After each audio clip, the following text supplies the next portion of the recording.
The Dangers of Self-Righteousness. Note from Tina: I found this article today and just had to record it, and I pray you all will have a listen to it. Okay, all of us have been guilty of self-righteousness at one time or another, and it is a poison that we need to avoid at all costs. It is an attitude that I am better than you, my sin is less egregious than your sin, my way is better than your way, accompanied by a smugness of personal righteousness because of it. Why is it so dangerous? First, because it is based on a subjective standard, ours, which allows us to categorize our righteousness as higher than another's and our sin as less egregious than another's sin. Because it is a self-determined subjective standard, it is also hypocrisy at its shining best. We, not God, have declared ourselves to be more righteous than someone else, and we can always find someone who makes us look good by their lifestyle or behavior. Second, it is nothing less than pure pride and self-exaltation, as I am able in my self-righteousness to elevate myself, my spirituality, my conduct above that of others. This attitude is 180 degrees different than the attitude of humility that Jesus teaches. It is candidly the attitude of the Pharisees, smug in their righteousness, rather than that of the tax collectors, sinners and prostitutes who knew their need for God. Jesus condemned the former and embraced the latter. Third, it is dangerous because it blinds us to our own sin. When I focus on the sin of another, I don't pay attention to my own sin. Not one of us is holy because of our lifestyle, but only through the grace God has bestowed. Not one of us is more worthy of God than another.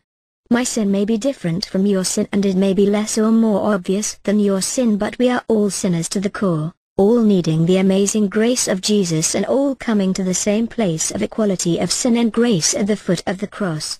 Anything that takes my eyes off of my own sin and need of God's grace is dangerous and self-deceiving.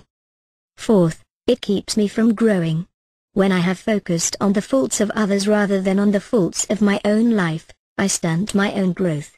In my attitude of self-righteousness, I am far less likely to push into the evil resident in my own lower nature and pay attention to my own issues. Finally, it builds walls either directly or indirectly.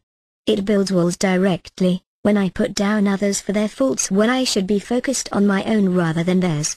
It builds walls indirectly even if I say nothing, because the attitude of my heart will be conveyed by my treatment of others, my body language, the subtleties of my communication, or the lack of engagement because of my own self-righteous arrogance. There is nothing pleasing to God about self-righteousness. In fact, this is how Jesus saw the self-righteous. To some who were confident of their own righteousness and looked down on everybody else, Jesus told this parable. 2 men went up to the temple to pray, one a Pharisee and the other a tax collector. The Pharisee stood up and prayed about himself, "God, I thank you that I am not like other men, robbers, evildoers, adulterers, or even like this tax collector. I fast twice a week and give 1/10 of all I get." But the tax collector stood at a distance. He would not even look up at heaven, but beat his breast and said, "God, have mercy on me, a sinner." I tell you that this man, rather than the other, went home justified before God. For everyone who exalts himself will be humbled, and he who humbles himself will be exalted. Luke chapter 18 verses 9 through 14. We need to guard against self-righteousness. We also need to remember that whole groups, congregations, theological movements, seminaries and denominations can bear the marks of self-righteousness in their attitudes toward others. None of it smells good to God, and all of it is arrogant, prideful, sinful, and self-delusional. Posted by T.J. Eddington. Recorded by Tina Gilliland.